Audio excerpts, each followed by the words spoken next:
இது வரைக்கும் gate kids சேனலை சப்ஸ்கிரைப் பண்ணாதீங்க, உடனே சப்ஸ்கிரைப் பண்ணுங்க. அப்படியே அந்த பெல் சிம்பலையும் பிரஸ் பண்ணுங்க. எங்களுக்கான சப்ஸ்கிரைபரை இன்க்ரீஸ் பண்ணி. ஹலோ வியூவர்ஸ், பொங்கலுக்கு ஃபேமிலி ஆடியன்ஸை குறிவைத்து எடுக்கப்பட்ட படம் தான் விஸ்வாசம்.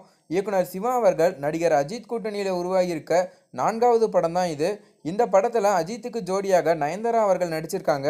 சத்யஜோதி பிலிம்ஸ் நிறுவனம் தயாரிக்கும் இந்த படத்துக்கு படத்தொகுப்பாளராக ரூபன் அவர்கள் பணியாற்றியிருக்காரு. சுமார் 1.5 வருடமாக காத்திருந்த ரசிகர்களுக்கு செம்ம விருந்தாக அமைந்திருந்தது படத்தின் ட்ரெய்லர். ஒரு பக்கம் ரசிகர்களை குசிப்படுத்தினாலும் குடும்பங்கள் கொண்டாடும் படமாக இருக்கும் என்றும் படக்குழு அறிவித்துள்ளது. இதனால் ரசிகர்கள் மத்தியில் படம் குறித்த எதிர்பார்ப்பு அதிகரித்துள்ளது.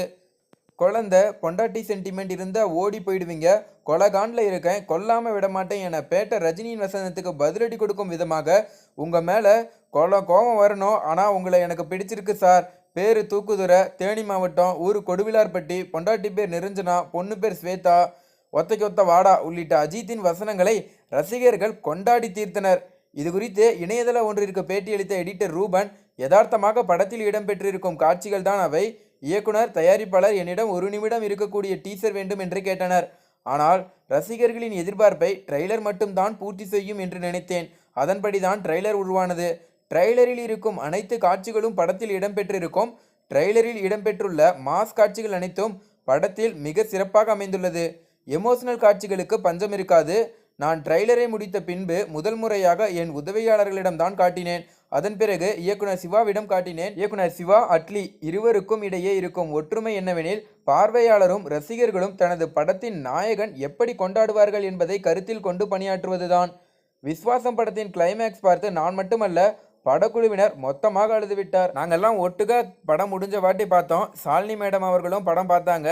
அப்போ பார்த்தீங்கன்னா அஜித் அவர்கள் படம் முழுக்க ஃபுல்லாக பார்த்துட்டு ஒரு வார்த்தை கூட கிளைமேக்ஸில் பேசல அப்படின்னு தான் சொல்லணும். ஏன்னா படத்தோட இடைவேளை காட்சி அவ்வளோ மாசாக இருக்கும் அப்படின்னு தான் சொல்லணும். கதையில் ரிவீல் செய்யும் காட்சியாக அந்த காட்சி அமைஞ்சிருக்கு அப்படின்னே சொல்லலாம். கதை முழுக்க அந்த கிளைமேக்ஸ் காட்சி தான். அது இயக்குனர் சிவாவின் ஸ்பெஷல் அப்படிங்கிற மாதிரி ரூபன் அவர்கள் சொல்லியிருக்காரு. அதாவது இவங்க எல்லாம் ஃபுல்லாக படம் பார்த்துருக்காங்க. அப்போ பார்த்தீங்கன்னா அஜித் அவர்கள் அந்த கிளைமேக்ஸ் சீனை பார்த்துட்டு அடுத்து இன்டர்வல் அப்போ சிவா அவர்களாக இருக்கட்டும், படக்குழுவினராக இருக்கட்டும், யார்கிட்டையுமே பேசலையும், அப்படியே மிரண்டு போய் நின்றுட்டு இருந்தாராம். அதுக்கப்புறம் படம் முடிஞ்ச வாட்டி உடனே சிவா அவர்கள்ட்ட வந்து, உடனே தெலுங்கு படத்தை முடிச்சுட்டு வா, நம்ம கண்டிப்பாக இன்னொரு படம் பண்ணுறோம் அப்படிங்கிற மாதிரி சொன்னதா தகவல் வெளியாயிருக்கு. கண்டிப்பாக படக்குழுவில் இருந்த எல்லாருமே, அஜித் சார் உட்பட எல்லாருமே கண்கலங்கணும். கண்டிப்பாக நீங்களும் வந்து படத்தை பார்க்குற ஒவ்வொருத்தரும் கண்கலவிங்க. அவ்வளோ அருமையான காட்சிகள்லாம் படத்தில் இடம்பெற்றிருக்கு அப்படிங்கிற மாதிரி ரூபன் அவர்கள் தெரிவிச்சிருக்காரு.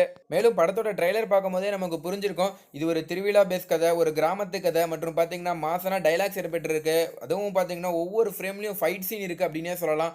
அதுக்கப்புறம் பார்த்தீங்கன்னா ஒவ்வொரு டைலாக் எடுத்துக்கோங்க, கண்டிப்பாக ஒரு மாசாக இருக்குது. நிறைய வந்து எமோஷனல் சீன்ஸ்லாம் நிறைய இடம்பெற்றிருக்கும் போல இருக்குது. அது மட்டும் இல்லாமல் ஃபேமிலி சென்டிமெண்ட் நிறையா இருக்கும். இது போல் பார்த்தீங்கன்னா பல காட்சிகள் இருக்குது. இன்னொரு விஷயம் என்னென்னா, ஃபஸ்ட்டு கிராமத்தை ரொம்ப கலர்ஃபுல்லாக காமிச்சிருக்காரு. அதுவே வந்து நம்ம சிவாவுக்கு ஒரு பெரிய ப்ளஸ் பாயிண்ட்டாக இருக்கும். மேலும் இதே தேதியில் பார்த்தீங்கன்னா பேட்ட படமும் வெளியாக போகுது. அதனால் 2 படத்துக்குமே நல்ல எதிர்பார்ப்பு இருக்குது.